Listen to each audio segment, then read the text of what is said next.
Hello and welcome to the Morningstar series, Ask the Expert. I'm Emma Wall and I'm joined today by Morningstar's Jonathan Miller to talk about the proposed merger between Smith & Williamson and Rathbones.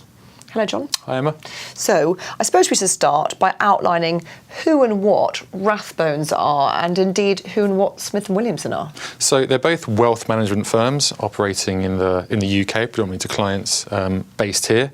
So they run money for individuals.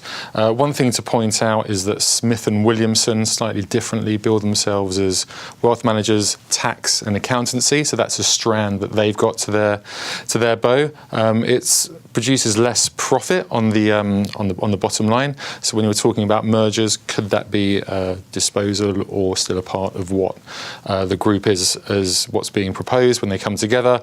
And they also run investment funds. So for what you and I and our readers and viewers can buy from platforms or off the high street, they run unit trusts and funds that some of which we cover here at Morningstar analysing. And Rathbones do a similar job, but without the accountancy. Yeah, so the accountancy and the tax isn't really what they build themselves as. Within their core offering, it's really pure wealth management, and the funds under administration for running investment funds that we can buy is actually a smaller part, and that's the same for both of them. Running funds is a smaller element of what they do.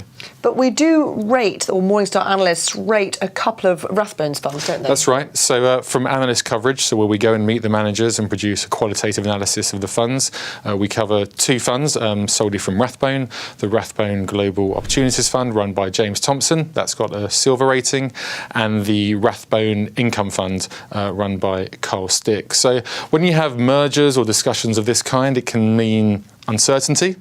If we think about that, we don't like to see fund managers disrupted, but we think of the combined entity, these are two important individuals. If you look at the assets that Rathbone run, the two of them run more than half combined of what Rathbones run in funds.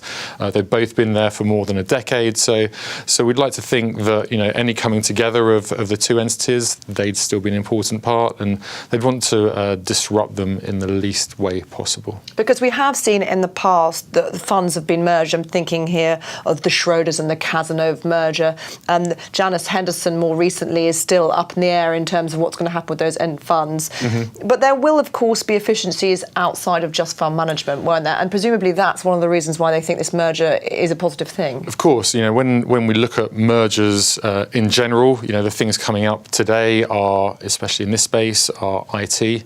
There's a lot that needs to be done on technology, modernising systems. That's something, harmonising areas that will be important. Infrastructure, office space, bring those things together. Whether there's front office changes, we'll see. So front office in the fund management part of it. You see the two having fairly separate skill sets. Probably multi-asset has a certain amount of overlap, but there's not a huge amount of commonality in the funds that Smith & Williamson run and that Rathbones run when you put the two together. And we haven't had this merger confirmed. They are in talks, although both making positive noises. We have seen quite a few mergers of this kind in recent years.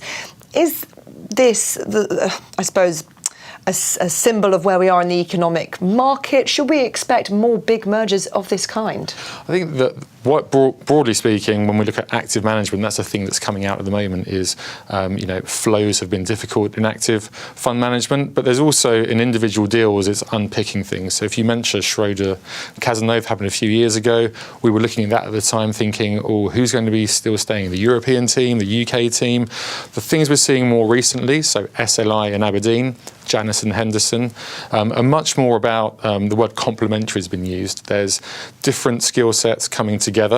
Janus and Henderson had Janus from the US, and distribution obviously important there. SLI and Aberdeen, that hasn't been part of it. The US hadn't cracked that. Maybe that's something further down the line. So I think what you're seeing more is complementary, because there's always going to be outflows when mergers are being talked about, because people get a bit nervous.